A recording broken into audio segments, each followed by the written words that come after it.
जय हिंद।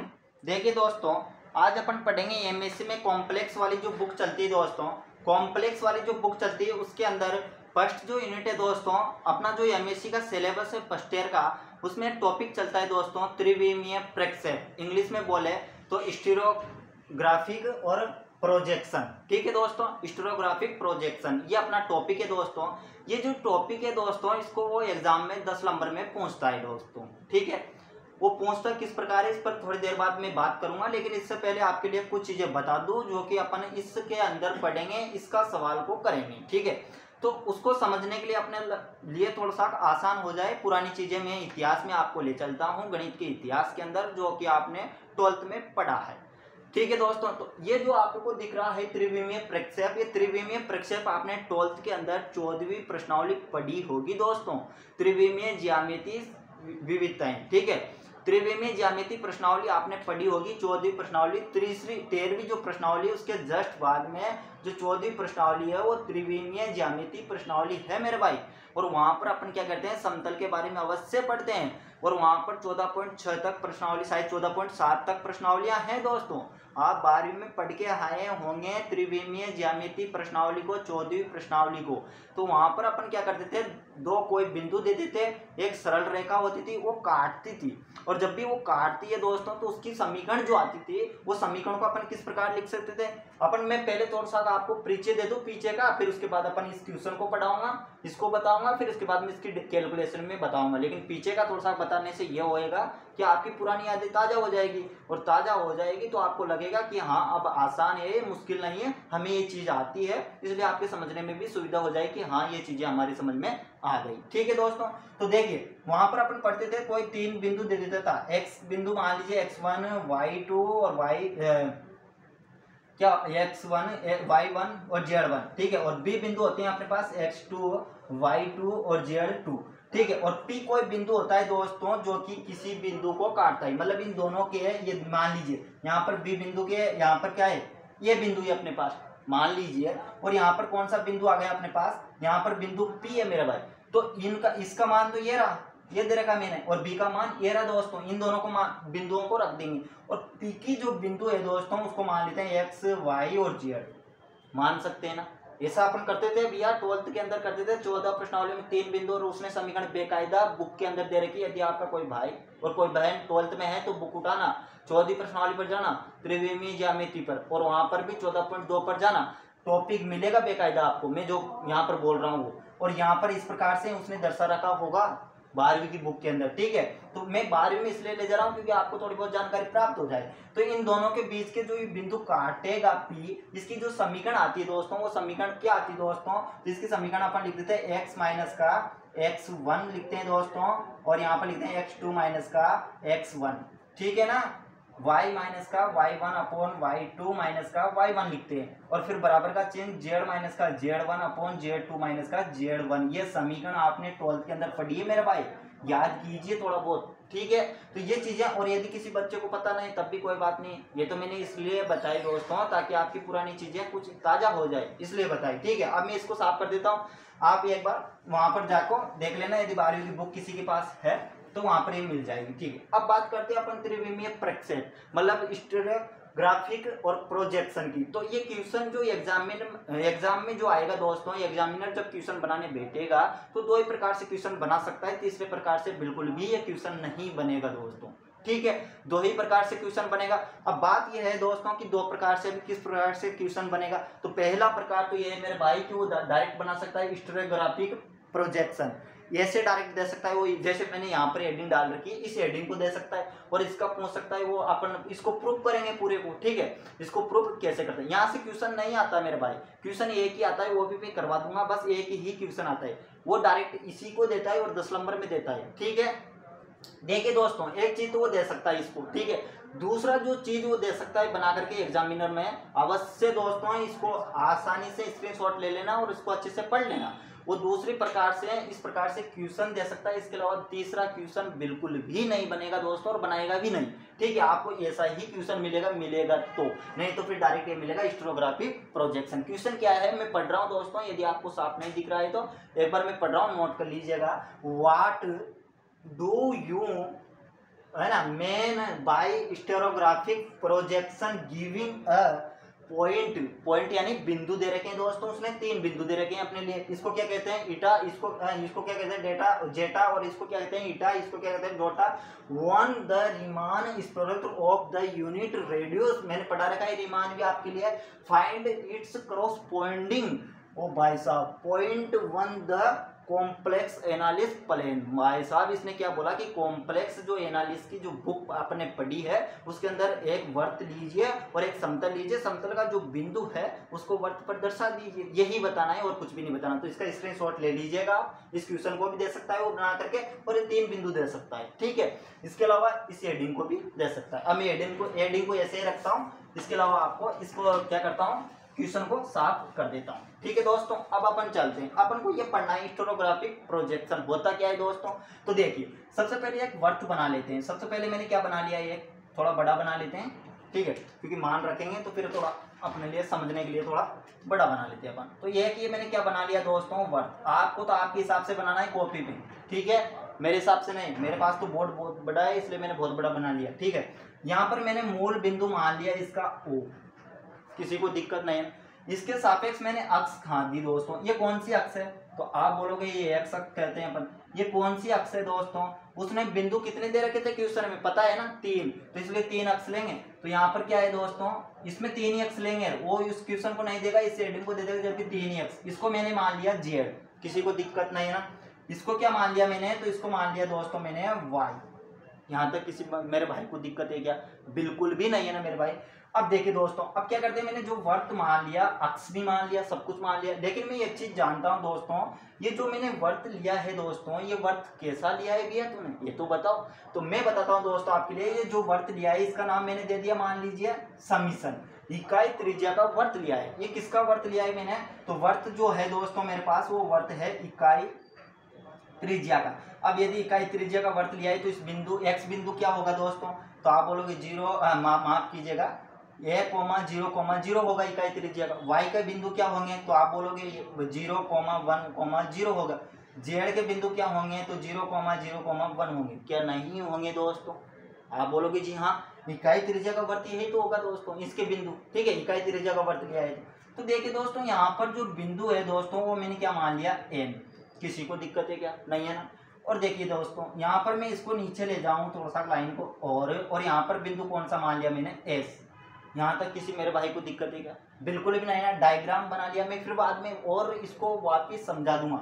यहाँ पर देखिए दोस्तों ये कौन सी अक्ष है, तो जेड अक्ष। यहाँ पर क्या इसके बिंदु क्या होंगे, तो 0,0,1 होगा या नहीं, तो आप बोलोगे जी हाँ इकाई त्रिज्या का वर्त है, तो एक्स और वाई का मान क्या होगा 0, और यहाँ पर जेड का मान क्या होगा 1 होगा। यहाँ तक किसी कोई दिक्कत है क्या, एक्स का ये रहा, वाई का ये रहा, किसी को भी कोई दिक्कत नहीं ना।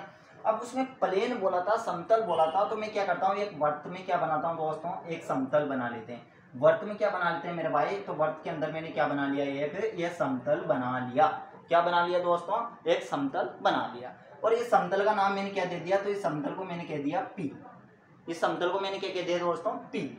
अब देखिए मेरे भाई, मैंने इस समतल को पी कह दिया, वर्त को मैंने समीशन इकाई त्रिज्या का लिया था। यहाँ तक किसी को दिक्कत नहीं है ना। अब देखिए दोस्तों मैंने क्या किया, समतल में एक बिंदु ले लिया। उसने बोला क्वेश्चन में खुद बोलेगा, नहीं बोलेगा इसको देगा, तब भी आपको यही करना है जो मैं बता रहा हूँ, ठीक है।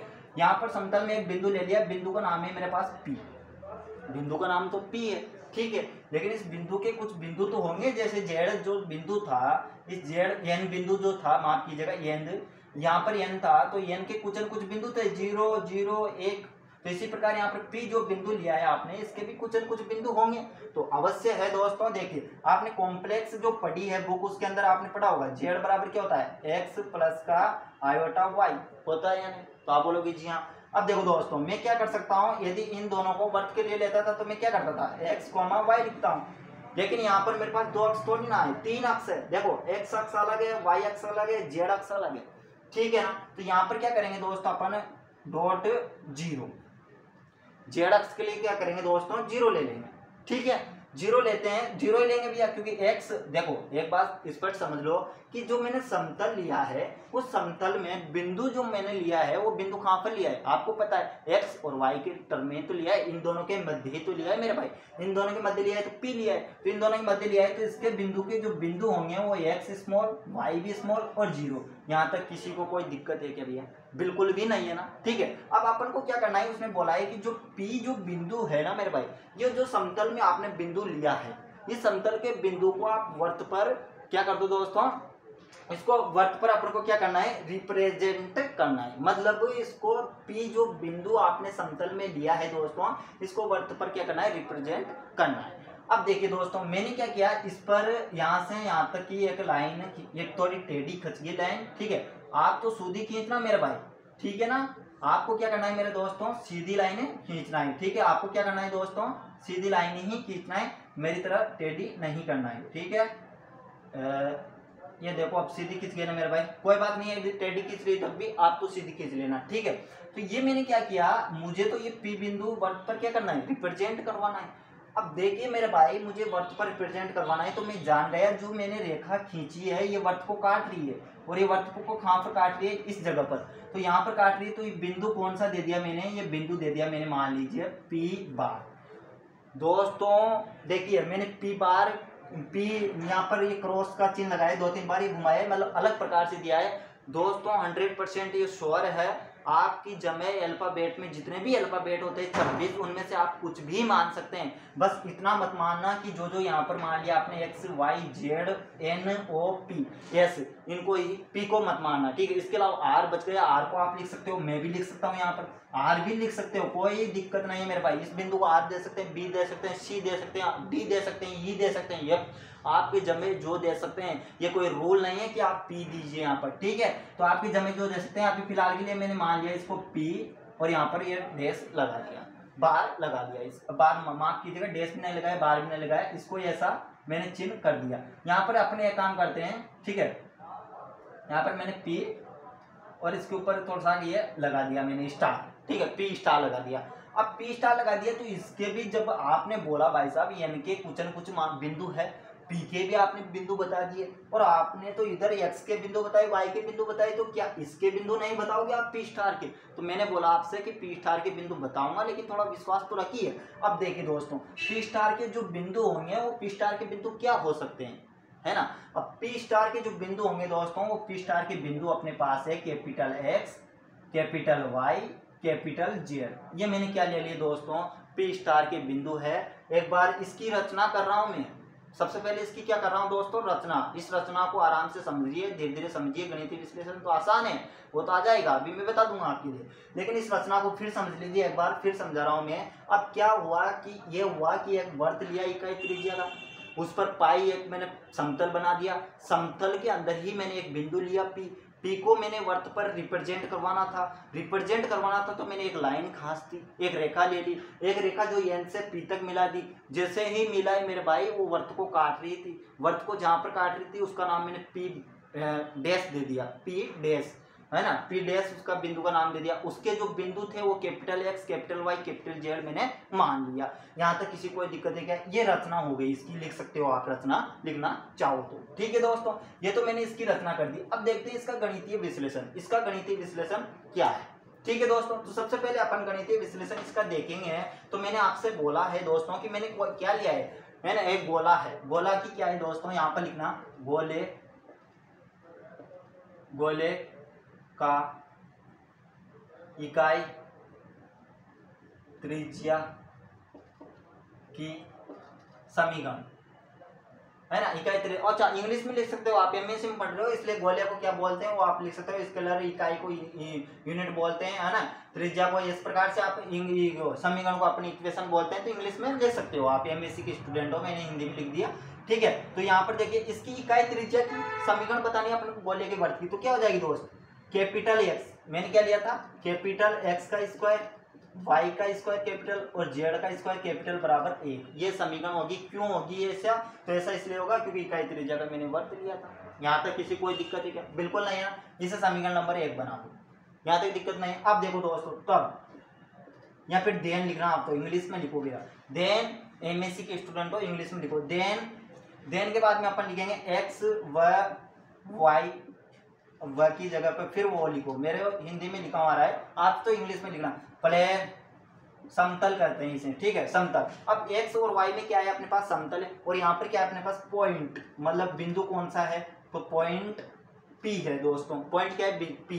अब यहाँ पर Z का मान क्या होगा मेरे भाई, तो यहाँ पर देखो दोस्तों, यहाँ पर बिंदु मैंने P समतल x और y के अपोजिट लिया, x और y के मध्य दोस्तों, तो Z का मान क्या आ जाएगा, कट के 0 आ जाएगा, Z का मान क्या आ जाएगा 0। समीकरण नंबर 2 बन गई, बनी या नहीं, तो आप बोलोगे जी हाँ समीकरण नंबर 2 तो आपकी बन गई है। तो यहाँ तक तो ये चीजें समझ में आ जानी चाहिए दोस्तों, अभी तक मैंने कुछ भी नहीं किया। अब देखो दोस्तों, गोला करेल या गोले मान सकते हो, ठीक है, गोले पर स्थित बिंदु कौन कौन से हैं दोस्तों, कितने बिंदु है, ये जो रेखा है, रेखा वर्त पर स्थित बिंदु कौन कौन से बिंदु है, दो बिंदु है N और P, और उसके बाद में P तो समतल में ना, तो अपन कह सकते हैं N व P। कौन कौन से बिंदु है, N और P। अब देखो दोस्तों, N और P अपन कह सकते हैं एक 1 भी ले सकते थे, ठीक है, रेखा, एक रेखा NP डैश, ठीक है, P ये माफ कीजिएगा, इसका नाम नहीं आ रहा मुझे, बार बार का डैश आ रहा है, बार आता है, लेकिन स्टार नहीं आता नाम, देखो आप स्टार नाम नहीं आता इसका, कितना गजब सुंदर और नाम है इसका, स्टार, NP स्टार P एक बिंदु है, ठीक है, ये बिंदु मेरे पास है, यहाँ तक किसी कोई दिक्कत नहीं है ना। अब इसको मैं थोड़ा सा साफ करता हूँ, फिर इधर से आपको वापिस समझाता हूँ, ठीक है दोस्तों। यहाँ तक वर्त की समीकरण आ गई, Z बराबर 0 आ गया, यहाँ तक किसी कोई दिक्कत नहीं है ना। अब देखो दोस्तों, अब मेरे पास N बिंदु क्या है, तो आप बोलोगे 0,0,1 है, ठीक है, और P डैश मतलब कि आप पहले उसको लिख लीजिए A और B को, ठीक है, तो X Y और Z।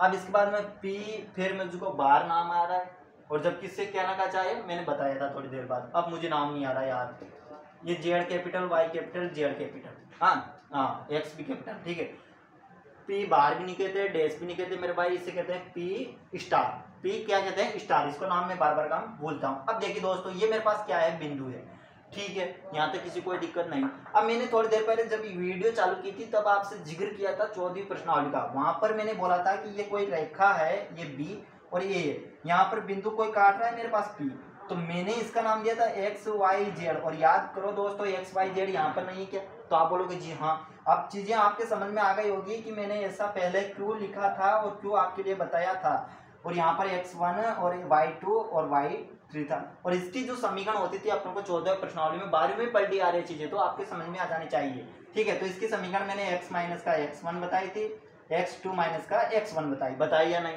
तो आप बोलोगे जी हम। तो बिंदु N और P, तो बिंदु N और P है मेरा भाई, और स्टार जो है उसको बीच में रखना है। अब यहाँ पर रखो दोस्तों, सबसे पहले x, तो मतलब 0 आएगा या नहीं, 0 आएगा या नहीं। आप चाहो जैसे लिख सकते हो मेरा भाई, किसी की कोई वो नहीं है, ठीक है, आप चाहो तो P को पहले लिख सकते हो, P डैश, ये फिर डैश कट गया, स्टार नहीं कट रहा, P डैश स्टार और फिर N, ऐसे भी लिख सकते थे आप, यूं चाहो तो यूं भी लिख सकते हो, या फिर P स्टार और N भी लिख सकते हो, ठीक है, आपकी इच्छा वैसे लिख सकते हो। तो मैंने तो ऐसे लिख लिया, तो मैं सबसे पहले क्या लिखूंगा, 0 लिखूंगा या नहीं। इसको देखो ना मेरे भाई, यहाँ पर क्या है x1, तो x1 तो बाद में आएगा ना, पहले क्या आएगा, x1 आया, पहले कौन सा बिंदु आ रहा है मेरे भाई, ये x1 यहाँ पर है, यहाँ पर x1 नहीं है, यहाँ पर x, y और z है, यहाँ पर क्या है x2 है, यहाँ पर क्या है x1 है। सबसे पहले क्या आ रहा है, सबसे पहले तो वो बिंदु आ रहा है x, तो x मतलब इसका बिंदु आ रहा है या नहीं, P का मध्य बिंदु आ रहा है या नहीं। यहाँ पर P कौन है, अपने इस P और इनके बीच कौन है, P है, P के अंदर क्या है x, तो क्या लिखेंगे अपन, सबसे पहले x लिखो, किसी को दिक्कत है क्या, बिल्कुल नहीं है ना। फिर उसके बाद में किसका चिन्ह है, तो माइनस का, तो माइनस x1 यहाँ पर देखो P के बिंदु था, P पर x1 था, तो यहाँ पर क्या है अपने पास x है, यहाँ पर क्या है दोस्तों, यहाँ पर देखो ये x है या नहीं, है ना, तो इस पर नहीं जा करके अपने इस पर चलेंगे। अब आपके जहन में ये सवाल होगा कि भैया इस पर क्यों जा रहे हो आप, अरे तो मेरे भाई इस पर इसलिए जा रहा हूँ, यहाँ पर तो देखो आप, यहाँ पर क्या आ रहा है, x1 आ रहा है, यहाँ पर तो x2 आ गया ना, यहाँ पर तो x2 आ गया, x1 है, तो x1 कहाँ पे मिलेगा, यहाँ पर, तो क्या है 0, तो 0 यहाँ तक किसी को। अब x2, अब चलेंगे x2 मतलब B बिंदु पर, तो अब P बिंदु पर चलूंगा, x2 x क्या है स्मॉल x, किसी को कोई दिक्कत नहीं ना। यहाँ पर क्या है, फिर मेरे पास माइनस का चिन्ह और x1, तो x1 मेरे पास क्या है दोस्तों, x1 यहाँ पर मिलेगा, क्या है 0, किसी को कोई दिक्कत है कि मेरे भाई, बिल्कुल भी दिक्कत नहीं है ना। अब देखो दोस्तों, इसके बाद दूसरी जो समीकरण बनाई मैंने वो क्या बनी थी, y माइनस y1, है ना, इसी प्रकार से y2 माइनस y1, इसी की समझा रहा हूँ, इसी के आधार पर आपके बढ़िया समझ में आएगी, कोई टेंशन नहीं। y तो मेरे भाई y यहाँ से लिया, मतलब मध्य बिंदु में से y ले लो, कैपिटल Y ले लिया, माइनस का चिन्ह तो माइनस का चिन्ह। और मेरे भाई इसके बाद y1 यहाँ पर मिलेगा 0 है तो 0 लिख दो दोस्तों y1 को भी, ठीक है। फिर इस बाद में y2, तो y2 कहाँ पर मिला, नीचे मिलेगा, मतलब यहाँ पर मिलेगा, तो y2 ये रहा y, तो y को लिख दो मेरा y, फिर माइनस का चिन्ह, फिर क्या आएगा, तो y1 आता है, तो y1 कहाँ पर मिलेगा, यहाँ पर, y1 क्या है, 0 है, किसी को कोई दिक्कत नहीं ना। फिर इस बात के लिखेंगे जेड पर, तो क्या लिखते हैं, जेड माइनस Z1 और Z2 माइनस का Z1, ये समीकरण आपने पढ़ी है, ठीक है, मैंने शुरुआत में ही बताई थी। तो जेड, तो मेरे भाई जेड यहाँ पर चलेंगे, तो कैपिटल जेड, फिर इस बात में किसका चिन्ह, माइनस का, तो माइनस का मेरे भाई यहाँ पर क्या था, समीशन था, ये मैंने वर्त लिया था समीशन का। अब देखो दोस्तों इस बार Z1 कहाँ पर मिलेगा, तो आप जानते हैं Z1 1 है, Z1 का मान यहाँ पर क्या है, 1 है Z1 का, ये x1 का मान है, x2 मैं लिख भी देता हूँ दोस्तों, x1 x2 और Z1 ये इनके मान है, याद रखना। और ये जो मान है ये x2 y2 और ये Z2 का मान है। अब तो आपके समझ में आ गया मेरे भाई, अब तो आसान लग रहा है ना आपको, ठीक है। अब देखो दोस्तों अब और क्या है, तो Z2 कहा है, ये रहा 1 लिख दो, फिर इस बाद Z1 क्या है, Z2, हाँ माफ कीजिएगा, Z2 का मान क्या है, 0, वही तो बनी भाई, समझ में नहीं आई क्या हो गया ये, Z2 का मान क्या है, 0, Z2 का मान क्या है दोस्तों, 0, और Z1 का मान माइनस का 1, और बराबर में क्या मानेंगे दोस्तों, k, बराबर में क्या मान लिया मैंने, k, ये बराबर में k मान लिया। अब ये समीकरण से आपके समझ में आई या नहीं, ये समीकरण आ गए ना दोस्तों, बिल्कुल एक बार फिर वीडियो देख लेना, यदि नहीं आई हो तो मैंने आराम से और धीरे धीरे आपके लिए समझाइए, शुरुआत से देखना, मैंने शुरुआत की जो समीकरण लिखी थी, चौथी प्रश्नावली का जिक्र किया था 12वीं के अंदर, उसी पर आधारित मैंने इसको समझा दिया, ठीक है दोस्तों। अब क्या करते हैं, यहाँ पर क्या जाएगा, कैपिटल X और X आ जाएगा, इधर क्या आएगा Y कैपिटल और स्मॉल y आ जाएगा, इधर क्या आएगा Z-1 अपॉन माइनस का 1 और बराबर में क्या आ जाएगा। यहाँ पर देखो दोस्तों इसके अलग अलग लिख दो, तो कैपिटल X स्मॉल x बराबर क्या आ जाएगा, k, इसको उधर ले जाओ तो कैपिटल X का मान क्या आ गया, x क्या आ गया, फिर यहाँ पर कैपिटल Y का मान क्या आ जाएगा, तो आप बोलोगे k स्मॉल y आ जाएगा। फिर यहाँ पर मैं पूछूं आपसे कि यहाँ पर Z का मान क्या आएगा, तो Z का मान 1 माइनस का k आ जाएगा। क्या मैंने गलत बोला दोस्तों, नहीं ना, इसका मान लाएंगे, इसको इधर गुणा कर लो, माइनस का k हो जाएगा, और माइनस का 1 है उसको उधर ले जाओ तो प्लस का 1 और माइनस का k, यही तो आएगा Z का मान। क्या नहीं आया दोस्तों, तो जी हाँ यही तो Z का, Y का, Z का और किसका मान आ गया, X का मान, ठीक है। अब इसको मैं साफ करता हूँ, यहाँ तक स्क्रीनशॉट आप ले लीजिए, ठीक है। अब देखिए दोस्तों अब क्या करते हैं अपन, अब अपने पास वर्त का जो मैंने इकाई त्रिज्या का जो वर्त लिया था इसको भी मैं साफ कर दूँ, ठीक है। इकाई त्रिज्या का जो वर्त लिया था दोस्तों, उस इकाई त्रिज्या का वर्त में आप देखिए, इकाई त्रिज्या का जो वर्त लिया था मैंने क्या लिया था, capital X capital Y capital Z का 1, ये इकाई त्रिज्या का वर्त था। यहाँ पर मान रख दो जो मान आया, इसका मान क्या आया, तो k स्मॉल x का होल स्क्वायर, यहाँ पर क्या आया, k y का होल स्क्वायर, प्लस यहाँ पर क्या आया, बता सकता है कोई, अरे यार कमेंट कर दिया करो, तुरंत बताया करो, इसका वर्ग कर दो क्या आ जाएगा, k square x square plus का k square y square plus का, यहाँ पे क्या है 1 माइनस का 2x प्लस का k स्क्वायर, क्या आएगा या नहीं, ये 1 ये आएगा या नहीं, तो आप बोलोगे जी हाँ। k स्क्वायर को कॉमन ले लो, जहाँ जहाँ से पहले k स्क्वायर को कॉमन ले लिया तो यहाँ पर क्या बचा, x स्क्वायर, यहाँ पर क्या बचा y स्क्वायर, यहाँ पर से ले लो तो प्लस का 1, यहाँ तक किसी कोई दिक्कत नहीं ना। अब देखो इसको तो मैंने यहाँ से कॉमन ले लिया, यहाँ पर क्या बचा माइनस का 2k, ये 2k बच गया, ये प्लस का, इसको उधर ले जाएंगे तो माइनस का, तो 1 माइनस 1 हो जाएगा, इसको उधर ले जाएंगे, यहाँ पर क्या हो जाएगा 0, 1 में से 1 जाएगा तो 0 बच जाएगा, तो इसको मैं डायरेक्ट क्या लिख दूँ दोस्तों, 0 लिख सकता हूँ या नहीं लिख सकता हूँ, इसको उधर ले जाओ दोस्तों, तो k स्क्वायर इधर क्या बच गया, x स्क्वायर प्लस का y स्क्वायर प्लस का 1 बच गया दोस्तों, प्लस का क्या बच गया 1, और बराबर में उधर जाएगा तो 2k, क्या मैंने गलत लिखा, सही लिखा, और इसको इससे काट दो, k को एक बार काटे, k की वैल्यू क्या आएगी, तो k की वैल्यू आ जाएगी अपने पास 2 अपॉन x स्क्वायर प्लस का y स्क्वायर प्लस का 1, ये किसकी वैल्यू आ गई, तो ये मान आ गया अपने पास k का, किसका मान आ गया दोस्तों, k का।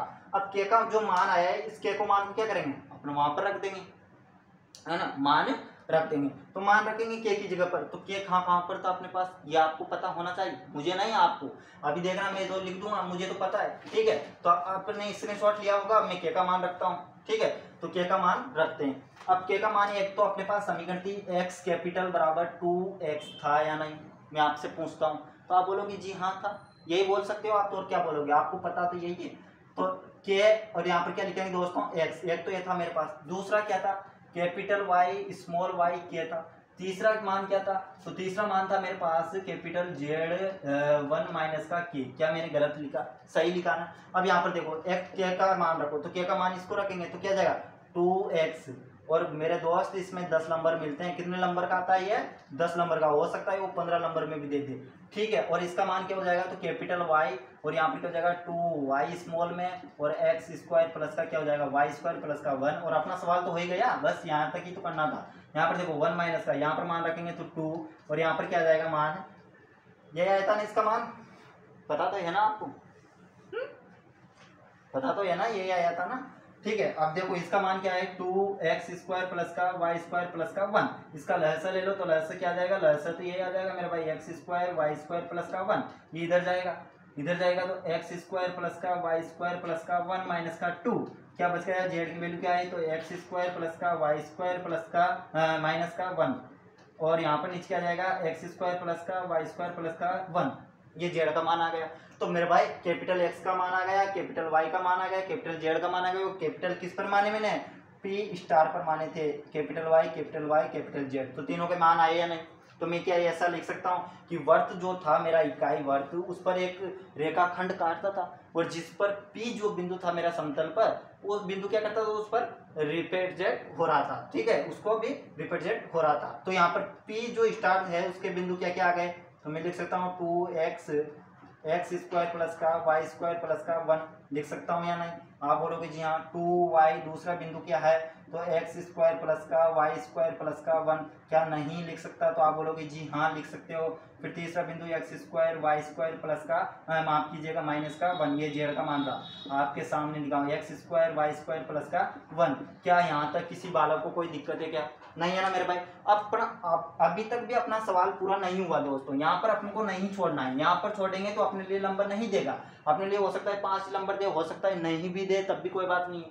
वो नहीं भी दे तब भी अपने लिख सकते कि अपना सवाल राइट था, बिल्कुल नहीं है, क्योंकि उन्होंने नीचे दिया है साफ साफ की कॉम्प्लेक्स एनालिसिस प्लान दिया था, समतल कॉम्प्लेक्स में बताना है। तो आप एक बात को जानते होंगे, जेड बराबर मेरे पास क्या होता है एक्स प्लस का आयोटा वाई, और जेड बार बराबर क्या होता है, तो x माइनस का आयोटा y। यदि मैं जेड प्लस जेड बार को जोड़ दूं तो मेरे पास 2x आता है या नहीं, मैंने बताया ये फर्स्ट यूनिट पढ़ाई थी जब, ठीक है दोस्तों, वहां पर जाकर देखोगे तो आपको मिल जाएगा। जेड माइनस जेड बार करते हैं तो क्या आ जाएगा आयोटा 2y आएगा या नहीं, आता है। फिर यहाँ पर देखो जेड मापांक बराबर मेरे पास क्या होता है x प्लस का y का होल अंडर रूट, ये होता है या नहीं। यदि मैं इसको ऐसा लिख सकता हूँ या नहीं, जेड बार का स्क्वायर एक्स स्क्वायर प्लस का वाई स्क्वायर लिख सकता हूँ या नहीं, तो आप बोलोगे जी हाँ। तो क्या मैं यहाँ पर ऐसा नहीं कर सकता दोस्तों, पी बार, ये तो मैंने क्या लिखा दिया पी बार, नहीं मेरे भाई, फिर मेरे मुंडे में से वही निकल रहा है बाहर। यहाँ पर देखो 2x का मान क्या है, यहाँ पर इसकी जगह पर मैं लिख सकता हूँ जेड प्लस का जेड बार, मैं कॉम्प्लेक्स में लिख रहा हूँ, फिर इसके बाद ये आंसर आ जाएगा मेरा। यहाँ पर देखो x square plus y square, x square plus y square की जगह पर क्या लिख देंगे जेड बार का स्क्वायर प्लस का 1, किसी को कोई दिक्कत नहीं, ठीक है। फिर इसके बाद में यहाँ पर देखो 2y की जगह पर क्या आएगा, 2y की जगह पर जेड माइनस का जेड 1, 2y लेना है, आयोटा को नीचे ले जाओ, तो इसके आयोटा को कहाँ ले आएंगे नीचे, आयोटा को कहाँ ले आएंगे दोस्तों नीचे, और 2y आ जाएगा, 2y का मान ही आ गया Z minus Z bar upon iota. और यहाँ पर क्या जाएगा दोस्तों, इसका मान क्या है, तो इसका मान आप बोलोगे जेड बार का होल स्क्वायर और प्लस का 1। कहाँ से लिख दिया यार दोस्त तूने जेड स्क्वायर, अरे ये लिख दिया x square plus y square बराबर जेड का बार का स्क्वायर, तो x square plus y square की जगह इसको नहीं लिख सकता क्या, तो आप बोलो जी हाँ, और इसके कोष्टक लगा देना, इसके क्या लगा देना दोस्तों कोष्टक। ये क्या चल रहा है, ये कोमा चल रहा है।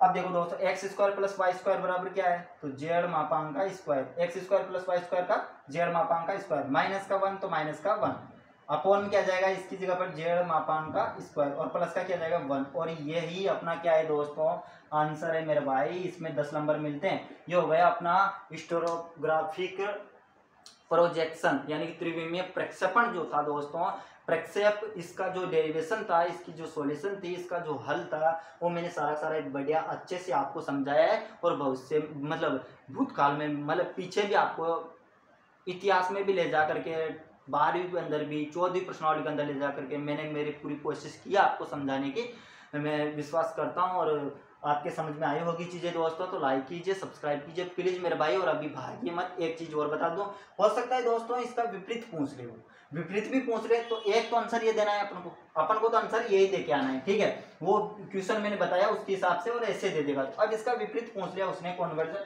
तो अपन कैसे करेंगे? विपरीत पूछ लिया तो बहुत आसान है मेरे भाई, विपरीत पूछ लिया तो बहुत आसान है। देखो एक्स कैपिटल एक्स ये आया था या नहीं आपके पास, कैपिटल वाई अपॉन वाई आया था या नहीं, जेड अपॉन में आपके पास माइनस का 1 और माइनस का 1 आया था या नहीं, ये मान आया था या नहीं आया था। इसके बराबर मैंने क्या लिखा था या नहीं, याद करो।